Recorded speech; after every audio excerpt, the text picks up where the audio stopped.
My approach is somewhere between Dr. Yoshimori, who is a Japanese autophagy expert, and Bryan Johnson. It is in the sweet spot.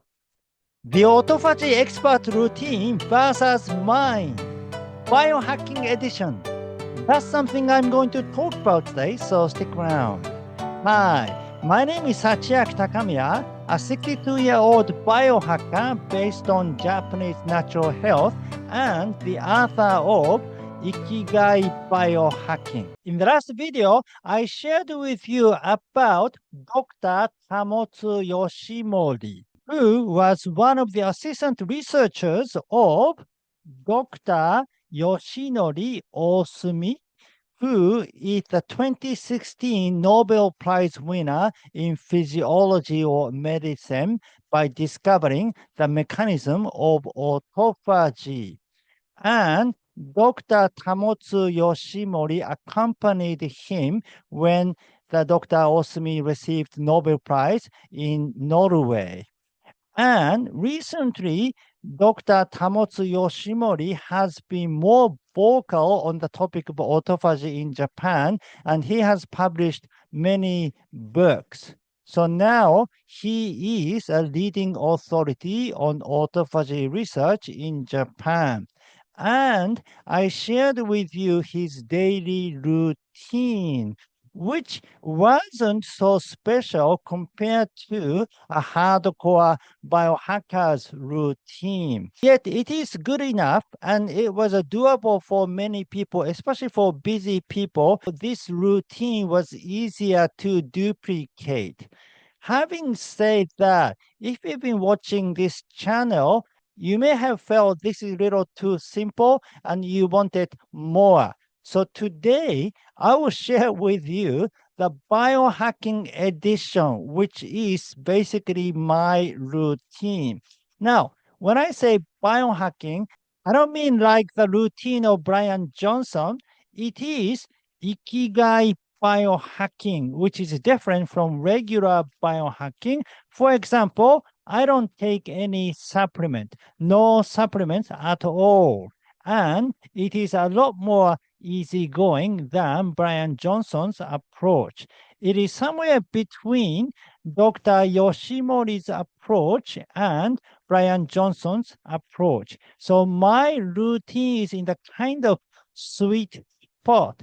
It is optimal enough, yet it's not too meticulous, and it is a lot more economical than Bryan Johnson's approach. So if you want to know my routine, please watch the video until the end. Now, those of you who just discovered this video today, this is the Ikigai Diet channel, which is a health and longevity channel. We usually cover things like diet, exercise, mindset, and sometimes we cover Japanese blue zones because there are several blue zones in Japan other than Okinawa, and we cover from traditional Japanese health method to modern Japanese health trend such as chokatsu. So basically, this is the channel about how to increase health span, especially for people over 50 or over 60. So if you're interested, please subscribe to this channel. Thank you. All right, so let's go through Dr. Yoshimori's routine one more time. So he gets up at 7 a.m. and he goes to bed at 11 p.m. So he has 8 hours sleep, which is the same as mine actually. And then he has breakfast. So that means he has breakfast, lunch, dinner. So he has 3 meals. He doesn't practice intermittent fasting, and he doesn't think it is necessary to practice intermittent fasting to activate autophagy. He has early dinner though, so he has about 3 to 4 hours before going to bed. And that's what he says is important, that you don't want to go to sleep with full stomach. You want to have early dinner. So in his case, he has dinner between 6 and 7 p.m. or 6 p.m. and 7:30. And but the rest is not so special. Well, he does commute to work by bicycle, so he does little cycling every day. By the way, this is also his weekly schedule. On the weekend, it is different because he participates in marathon races and trail running races. So on the weekend, he said he mostly practices for those running. So he does a lot of running on the weekend. Probably he runs over 10 kilometers or even like 20 kilometers and things on the weekend. So he basically concentrate his exercises on the weekend, and he does not exercise so much during the week other than commuting. So I think this is good enough, and it is probably doable for busy people. If you don't have a lot of time during the week to exercise, maybe you can concentrate your exercise on the weekend as well. Okay, so what about my routine then? Now, before talking about my routine, I would like to share with you my purpose because quite often, why you are doing it, that is very important. Your goal, your purpose is critical to determine what kind of routine you should have. So in my case, oh, by the way, I'm 62 years old. So age is important too, because if you're in your 40s or if in your 70s, you may need a different approach. But if you're in your 50s or 60s, maybe my routine can be useful. And my goal is to live to 100 to 120 in good health and die quickly. So I don't try to live longer to 130 and so on. So let's break it down. Um, Now, it means to stay without sickness and injuries and be mobile.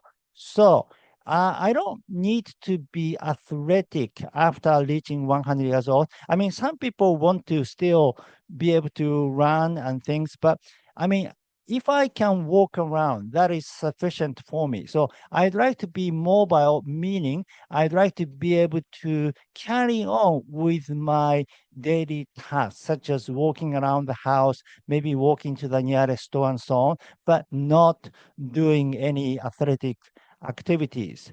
And also, I want to spend some time on spiritual development in my senior years.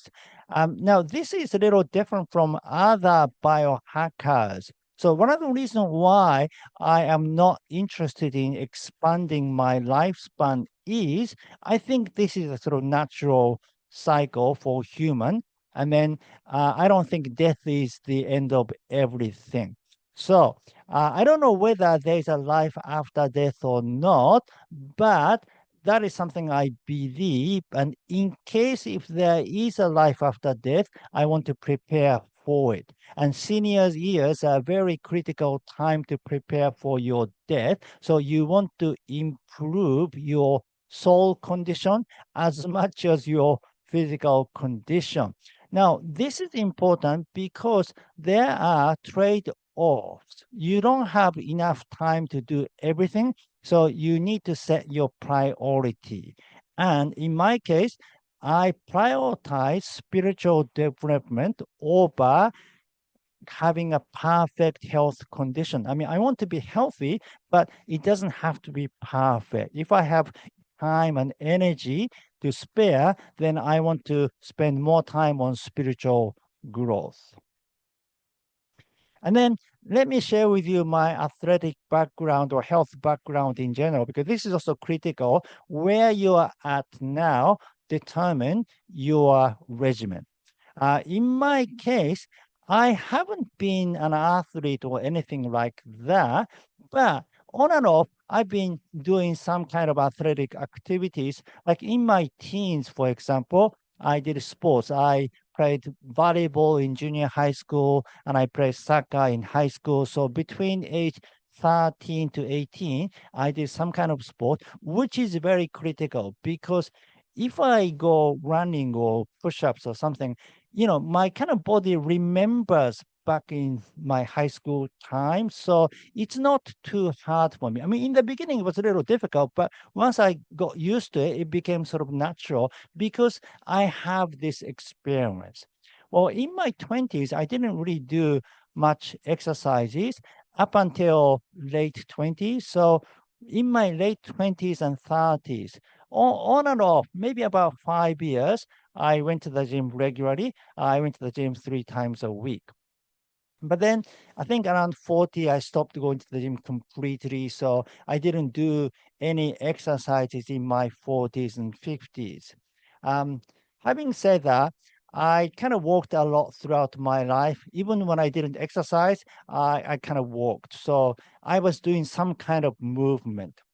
And as far as my diet is concerned, I had a relatively good diet. It changes depending on the period. Sometimes I didn't eat so well, but even then, it was a standard Japanese diet, which was probably better than standard Western diet. Even though I was eating something bad, such as, cakes and chocolate or some greasy food, I was also eating natto, seaweed, and lots of vegetables and so on. So relatively speaking, I had a sort of balanced mixture.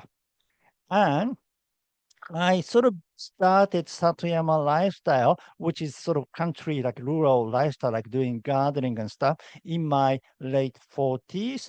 And I started exercising in my late 50s, like a sort of, going Nordic walking, cycling, that kind of thing.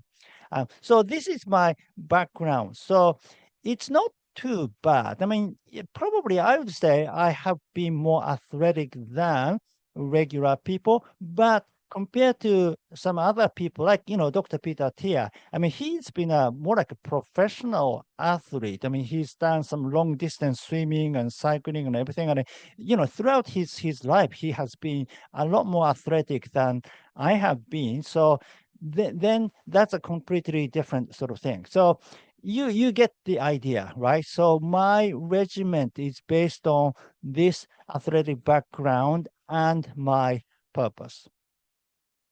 All right. And also, I divide my activity into 3 different periods: Mondays, Tuesday to Fridays, and Saturdays and Sundays.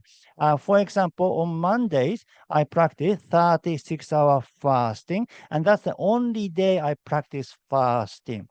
And I find this is better than doing 16-hour fasting every day, which I used to do. I mean, not every day, 5 days a week.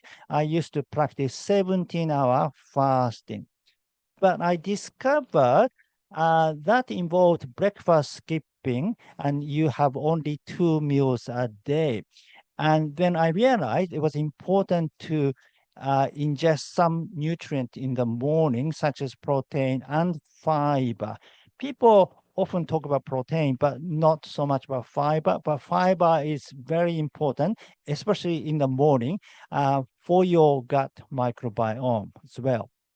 And in many ways, 2 meals a day, it's possible. But if you had 3 meals a day, you have more opportunities to intake nutrient.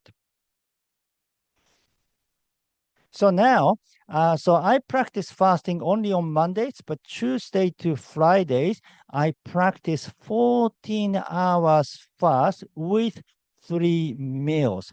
Now, 14 hours fast is the most optimal way if you have 3 meals a day, according to Dr. Sachin Panda, who is a circadian rhythm expert. He says it is important to have breakfast to align yourself with a circadian rhythm, but you need to give some break to your gut. So the 14 hours fast is optimal. That means you eat your 10-hour window.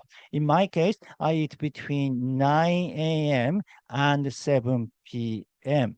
And then I try to stay on a plant-based diet as much as possible from Tuesdays until Fridays, except on Tuesday and Thursday, I include fish. And on the weekend, I increase some other animal-based foods, such as meat. And I set no rule, no fasting. I just eat whenever I want to. And I usually like to sleep in on the weekend, so I don't set the rule of getting up time either.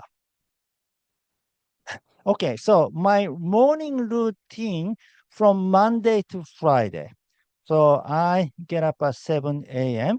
and then I take a cold shower for 90 seconds. I'll give you the reason why I do 90 seconds later on. And I drink a glass of water after that. Then after that, I do some eye exercise. Then I go outside and practice sun gazing meditation, which I shared with you in one of videos before. I will put the link of that video in the description box. And this is for morning sunlight exposure. And then on Monday, Wednesdays, and Fridays, I go jogging. And but other days, I practice Qi-Gong and some body weight strength training. Also, I practice Wim Hof breathing method, not called prank, just only the breathing exercise. And I chant Hanya Shingyo, which is Heart Sutra. Okay, so for the cold shower and the morning sunlight exposure, I do them to align myself with a circadian rhythm. According to Andrew Huberman, it is good to do deliberate cold exposure in the morning to align yourself with a circadian rhythm. And the same thing is true with the morning sunlight exposure. And I go jogging for autophagy activation because aerobic exercises such as jogging or walking are beneficial for autophagy activation.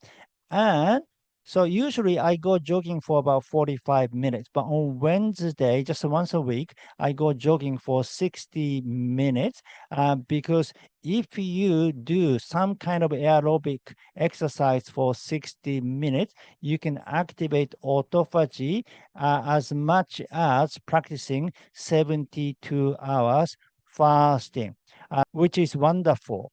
Also, doing moderate intensity aerobic exercise that leaves you slightly breathless for 30 minutes to 60 minutes, 3 times a week, can increase butyrate producing bacteria. So it is good for increasing butyrate producing bacteria. And butyrate producing bacteria is considered to be longevity bacteria in Japan because these bacteria were discovered abundant in the gut of centenarians in Kyotango region in Japan, which has 3 times as many centenarians as the national average. And then it's good for bone strengthening because jogging and walking weight bearing exercises. Also, it is a time for meditation because it's a beautiful environment. So, I can pay attention to surroundings and listening to the birds and feeling the air and everything. And actually, this road, on the way to get there is slightly downhill, but on the way to come back, it's slightly uphill. So on the way back, I sometimes stop and walk. So I do kind of walk, jog. And then when I walk, I sort of practice meditation and I practice Shingon Kansha meditation, which is like a gratitude practice. So I appreciate things I feel grateful for happening in my life right now. And this can set me in a great mood and have a great start of the day. And Qigong, I do it for balance and mobility, which is critical to protect yourself from falling. Many people say you need a muscle mass to protect yourself from falling, but balance and mobility are as important. And it is good for spiritual development. And for the strength training, yeah, of course, I do it for muscle strengthening, but I don't lift weight. I don't lift heavy weight and stuff like that. Body weight strength training is sufficient for me. And I like to do that in more like a natural movement, such as sprinting. Because when you do sprinting, it does work on your muscles a lot too. And then I always make sure to do stretching after the strength training to relax my muscles. And then around 8:30 a.m. after doing my exercise, I usually drink black coffee because coffee activates autophagy. I usually, drink coffee while I'm checking emails and things. And then while doing that, I always listen to classical music, which is good for my brain. And then at 9 a.m., I have breakfast. That is from Tuesday to Fridays. And then from 9:30, 12:30, I work. As you know, I make YouTube videos. So sometimes I do the recording or I prepare PowerPoint slides. I do some research, watch other YouTube, or I do some writing and so on. But I do everything in English. Therefore, it is stimulating my brain a lot. So my work is a great brain stimulating activity. Then around 1 p.m., I have lunch. And after that, I have a dark chocolate. This is my kind of treat. But then, chocolate is also good for autophagy activation and so on. So, yeah, I do choose dark, like, over 70% cacao chocolate as a sort of a snack. And then in the afternoon, I do regular work as well. But because my office or my study is upstairs, I go up and down these stairs many times during the day. When I, go down to the kitchen to make coffee or go to the bathroom, I always go down these stairs. So probably each day, I go up and down the stairs maybe 15 to 16 times. So that can become a good exercise. Then I often go grocery shopping by bicycle. And then on the way to go to the supermarket, there is this park with a pull-up bar. So I always stop there and I do the dead hang and pull up and chin up. And during the warm season, I do gardening, which is wonderful for exercise, but also like earthing, like, getting in touch with the soil microbiome. And I also do the separate sort of earthing practice, like, lying down on the ground and so on. By the way, this park is located on a small hill. So to get there, I have to kind of walk up the hill, which is very short, only like 5 minutes walk. So very short time, but still it can become an exercise. And then I have dinner between 6 p.m. to 7 p.m. And I have dinner with my family. So it is a social bonding time. And then at night, I have a bath sometime between 8 p.m. and 10 p.m. In Japan, we usually have a bath at night. This is for cleansing of the day. We believe it is important to cleanse your body before going to sleep because sleeping is more like sort of sacred time, which kind of makes sense if you want to activate autophagy, kind of spiritually speaking, like by cleansing your body, you feel you're more preparing for that kind of unconscious, period and so on. And also it is a wonderful muscle relaxation of the day. And it can align yourself with a circadian rhythm. So I told you that Andrew Huberman said cold exposure in the morning can align yourself with a circadian rhythm, and the heat exposure at night aligns yourself with a circadian rhythm. And this is probably because of the heat shock protein that a bath can produce, the same as sauna. Now, for a hot bath, the temperature is around 40 to 42 degrees centigrade, which is 104 and 108 Fahrenheit. If you have a bath with this temperature, you can generate heat shock protein. If it's for 40 degrees, then you need to stay in the bathtub for about 20 minutes, and 41 degrees, 15 minutes. and then 42 degrees, 10 minutes. It changes depending on individuals, of course. In my case, I stay in the tub with a 45 degrees for 5 minutes. Now, there's no data after above, 42 degrees temperature, but because every time when the temperature goes up 1 degrees, you can decrease you can decrease 5 minutes. So probably, because 3 degrees up and just half of the, 10 minutes. So I think it should be okay. So hot bath, 5 minutes, and I do 2 sets, meaning 10 minutes altogether, 7 days a week, totaling 70 minutes a week, and then meeting the 57-minute threshold. So according to Andrew Huberman, when you practice deliberate heat exposure, 57 minutes weekly is beneficial. And then for the cold shower too, I do 90 seconds, I said, and I do it 6 days a week. And then and 120 seconds 1 day a week, totaling 11 minutes a week. Again, Andrew Huberman says 11 minutes a week of the cold exposure is beneficial. Then after that, I drink a glass of water. And then before going to bed, I basically lie on my futon and then I put a cushion under my back to kind of stretch my back. I do that like 20 minutes to 30 minutes until I fall asleep. And then during this time, I practice Shingon Kansha meditation again, which is like a gratitude practice to optimize my sleep.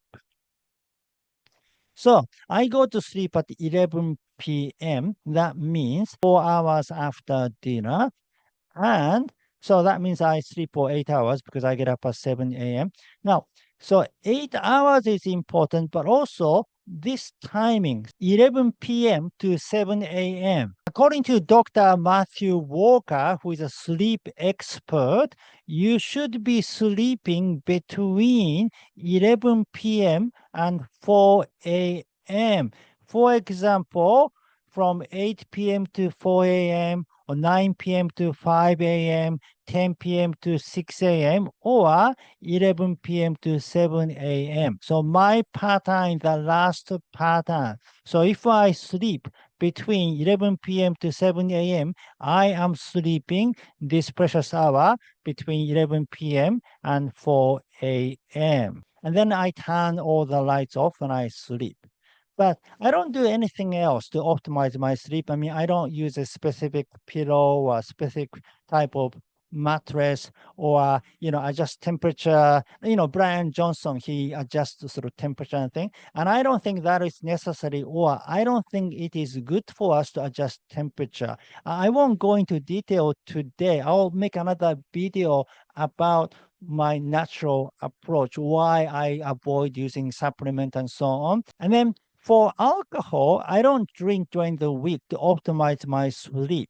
But on the weekend, I enjoy a little bit of wine, basically Friday night and Saturday night. I know a lot of people say alcohol is not good for you, and probably it isn't. It's probably better if you don't drink alcohol at all. But in my case, I'd like to have a little relaxing time to kind of unwind on the weekend, just like many centenarians who sort of enjoys drinking wine. Okay, so that was my routine. But again, it changes from person to person depending on your age, depending on your athletic background, and depending on your purpose. So the best way is to find your own regimen. And to do that, first, understand the strategies in detail. And the best way is to read Live Wiser, Not Smarter, and customize it to be your liking. Okay, that's it for today. Thank you for watching. Again, my name is Sachiak Takamiya, the author of Live Wiser, Not Smarter. If you like this video, please give me your thumb up and subscribe to my channel. And please leave your comment. What is your daily routine? Now, I said that I practice sun gazing meditation as a morning sunlight exposure practice, and I said I made a video about it. So this is the video if you're interested.